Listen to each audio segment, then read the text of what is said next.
como nós estamos falando de transtorno, como você disse, atualmente tem se falado muito sobre o autismo. Como que a doutrina espírita explica o autismo? Olha, falar sobre autismo nos dias atuais requer muitos estudos nossos. Eu peço perdão por não ter ainda uma capacitação suficiente para responder sobre o autismo. Precisaríamos aqui de psicólogos com formação específica, psiquiatras com formação específica. Eu sou apenas um estudante de psicologia indo para o 8º período. Um estudante que adora a ciência psicológica, a ciência psiquiátrica e, sobretudo, adora o espiritismo. Então, eu vou responder a título de observações, abrindo o direito de eu cometer algumas incorreções, e quem estiver no nosso chat pode complementar. Se eu não souber responder alguma coisa, as pessoas podem pedir que eu depois faça uma pesquisa mais acurada, responda. Eu gosto sempre de fazer essa observação, porque a gente precisa dizer quando não sabe o suficiente, mas colaborar com aquilo que a gente já estudou, ainda que pequeno, porque pode ser algo que as pessoas, seja já um início para elas. O que é o autismo? O autismo ele se caracteriza por uma espécie de transtorno. A gente fala hoje em espectro autista, porque existe algumas fases. Existe uma fase de tipo 1, uma fase de tipo 2, uma fase de tipo 3. E essas fases são medidas pela funcionalidade da pessoa. Ou seja, quanto mais funcional ela fica, menos dependente de outras pessoas para ajudar, para que a conduzam nas tarefas mais específicas da vida, o grau de autismo dela é mais leve. Nós temos autismo do nível 1, onde as pessoas têm pouca dependência, são mais funcionais. Virgínia, eu trabalho com 2 pessoas autistas. E é interessante que são advogados, eles fazem petições belíssimas, têm uma oratória muito boa, mas eu sei de casos de autistas do nível 2, de nível 3, que perderam a funcionalidade, que não conseguem mais situar-se na vida, que precisam fazer as terapias, usar acompanhamentos, enfim. O autismo, a gente sabe que mexe com 3 competências nossas. A primeira competência seria essa capacidade nossa do relacionamento social. Ou seja, a gente vai ficando com essa vivência social um pouco mais prejudicada.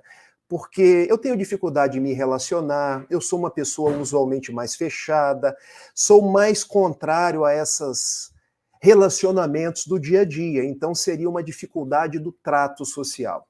Uma segunda dificuldade seria a dificuldade da linguagem. Alguns adquirem dificuldades no falar, no interagir.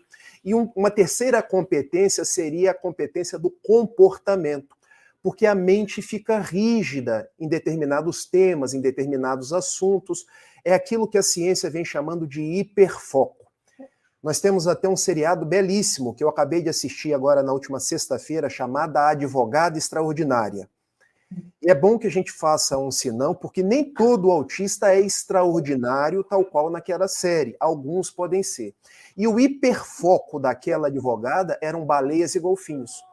Tudo ela queria resolver lembrando-se de baleias e golfinhos. E às vezes ela estava no tribunal, precisando fazer uma sustentação oral, e ela falava com o juiz de baleias, de golfinhos, de oceanos, porque o autista, naquela rigidez mental dele, ele se ancora, se escora em determinadas temáticas e fica muito repetitivo naquilo. E tem outras características. Alguns autistas não toleram a luminosidade, outros não toleram o beijo, outros não toleram o abraço, a aproximação. Então requer aí um grau de compreensão de nossa parte, um grau de tolerância, de simpatia, de amorosidade. Tanto que crianças hoje no colégio já têm um profissional que caminham junto com elas. Falando de uma possível causa espiritual. Veja, a benfeitora Joana de Ângeles nos diz que tudo que nós somos decorre do nosso espírito. Porque nós não temos um espírito, nós somos um espírito que já viveu antes. E se nós já vivemos antes, nós estamos moldando o nosso perispírito. É assim, o perispírito é um modelo organizador biológico. Ele vai captando tudo que eu fiz de positivo, de negativo, as minhas conquistas de vidas passadas. E ele organiza o meu corpo físico para a vida presente de acordo com esses acertos, com esses erros, com essas conquistas. Então, ao modelar o corpo físico para a vida presente, ele faz aí uma conta dos ajustes, dos desajustes e molda o corpo com determinadas necessidades. E muitos poderiam me perguntar, quer dizer que a depressão tem origens espirituais? Sim.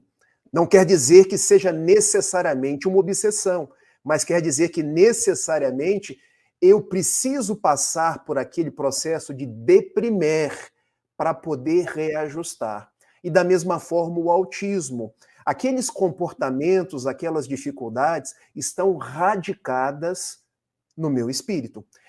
Nós não temos uma literatura espírita que trabalhe com esse tema de forma que eu possa dizer para você assim: olha, Virgínia, nós temos hoje um Manuel Filomeno de Miranda, um Emmanuel, uma Joana de Ângeles falando sobre o tema de forma que a gente tenha uma resposta segura. Não, nós temos alguns apontamentos. Um grande médico que ficou muito tempo na Mansão do Caminho, chamado Juan Danilo, trabalhando com crianças junto de Divaldo Pereira Franco, e ele é uma pessoa muito simpática, desenvolveu uma terapia aliana, entre outras. Ele fazendo uma palestra aqui no Rio de Janeiro, ele falou sobre alguns aspectos do autismo que eu achei muito interessante. Ele diz que pessoas autistas podem, eu estou dizendo podem, tá, gente? Não vamos colocar aqui isso como sendo definitivo. A dificuldade social dos dias atuais podem decorrer de traumas de vidas pretéritas, onde essas pessoas, na mesma vida social, se afugentaram da vivência em sociedade. Seja o drama de uma guerra, seja o drama de alguma catástrofe, seja o drama de alguma vivência familiar, alguma vivência interpessoal, que a pessoa vem como que obliterada, voltada para si mesma, com a comunicação mais complicada. É como se ela estivesse se protegendo de uma vida que para ela, em outros tempos, foi hostil. Então ele levantou essa hipótese, eu estou trazendo essa hipótese para vocês a título da gente conversar, mas o fato é que está no nosso espírito, porque o que hoje nós somos decorre daquilo que ontem nós fizemos de nós. E como diz Francisco Cândido Xavier, nada obstante eu não possa volver atrás e fazer um novo presente, pensar do presente construir um novo futuro. Vamos amar essas pessoas. Vamos amar a nós mesmos, porque hoje a medicina já tem excelentes remédios para a gente poder ir estruturando esse corpo físico.